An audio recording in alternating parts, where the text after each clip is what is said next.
I also wanted to explain a little bit about what to do with old prints that you don't want anymore and how to kind of get rid of them in maybe a fun way. I do these things called mystery bags, and the first time I did it, I actually have a spare one. The first time I did them, I called them lucky bags. Because we've got no lighting in here, you can't see a thing. Basically, it contained, I had a massive pile like this big of sticker sheets that hadn't printed properly or had cut wrong, and basically they were just going to go in the bin, and I said to people, would you be willing to buy them at a reduced price? And they said yeah. So it contained wrongly cut stickers, discontinued prints, and some of them had badges in, like 3 of them had badges in. These were just like generic blue mailing bags, and they flew off my table so fast. People were like buying them and then opening them in front of me and like, oh yay, and then buying another one. It was like opening Pokemon cards. It was really cool. I realised I had a lot more stock that I just wanted to get rid of, so I sectioned it up into, had some 7x5 prints that I bought before I had my own printer. So you can kind of see the badge a bit there, but you can't see inside it at all. And these are just mailing bags, so they're kind of like blind bags. These little ones are my favourite, and they contain 4 discontinued prints, and they're just, I just think they're cute, like little mystery bags. And I actually started, like I said, I had a lot of sale stock to get rid of, so I'm actually making some right now, so I can show you what it looks like inside. Basically that's the mailing bag, so I managed to cover, if it's the large ones, I cover the mailing bit with the sticker itself. You can kind of see through it, but people don't really look that hard. But with the small ones I can fold it and then fold it again, and it goes into like a cute envelope, like that. And inside I just have my prints. So there you go. Like, I'm getting rid of both of my afternoon tea prints at the moment because I want to redo this hedgehog one, and I want to add more to it. It's part of 4 prints that I was working on, but now my style's moved on a lot from this one and a little bit more from this one. And there should be as well. There should be. Ah, there isn't. Should be a little card so people know where they've bought it from. And this is just a card that comes with every order, so it's like, thank you for your order. I know it's not technically an order if you're buying it off a table, but it's just there so people know. And when I get new cards, because I'm actually down to about 150 of these out of 500, so when I'm out of these, they're going to say just like jellybee.com instead of thank you for your order. So then I just drop the prints inside down to the bottom, and then you can fold that bit over itself up to the line of the design, and then fold that. And then I did some labels which have the price on, the price and what it contains. So you can see like £3 contains 4 discontinued prints.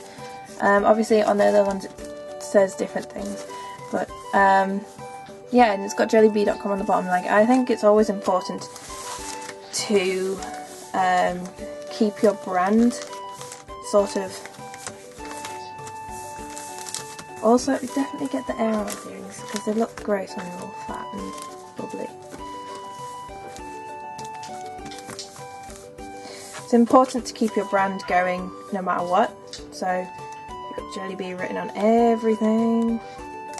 Some people, they kind of tend to remember you. They're like, oh cool, yeah, I know who you are. And that's always nice.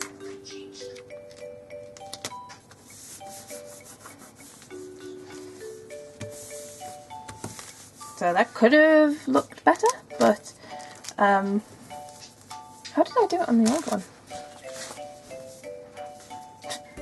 I did it a lot better on the old one. Ta-da! But basically people just tear these open and they'll chuck away the packaging, so don't be too overly precious. Make it look nice, make it look okay, make it look like someone wants to pick it up and buy it, and this one will go at the back because then it kind of, it was off centre. Most people will just throw the stuff away, so they just want what's inside.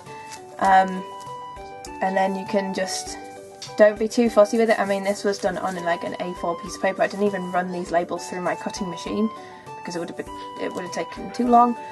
And if you just want to get rid of them quickly, then it's kind of a good idea. People don't know what they're buying, but I think people like that a lot. They really, really like that, and I like it. Like, I'd probably pick one of these up, and these do tend to sell quite well. So I'll flick through all of these and I'll time lapse it so you can see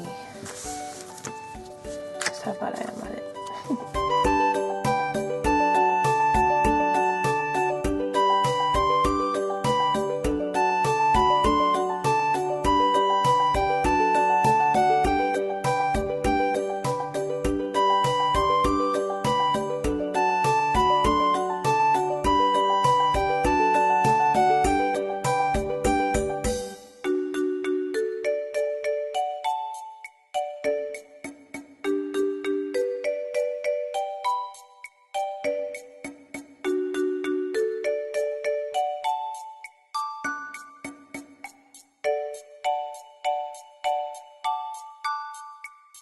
Okay, so I've actually run out of labels. Yeah, that's all of them done, and basically I have like a little sort of card display thing that I use for my sticker sheets and my sketchbooks, and these just sit right in there.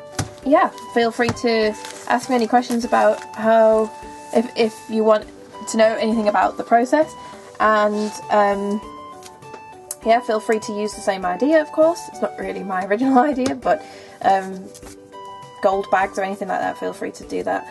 I've just come up with an idea, and I'm going to use labels like this on these bags, so they're not finished, and I thought of getting large plastic bags, like carrier bags, but in a darker colour, like a black or like an opaque yellow or something, but they actually cost quite a bit. So I thought, you know what, I'm just going to wrap them up.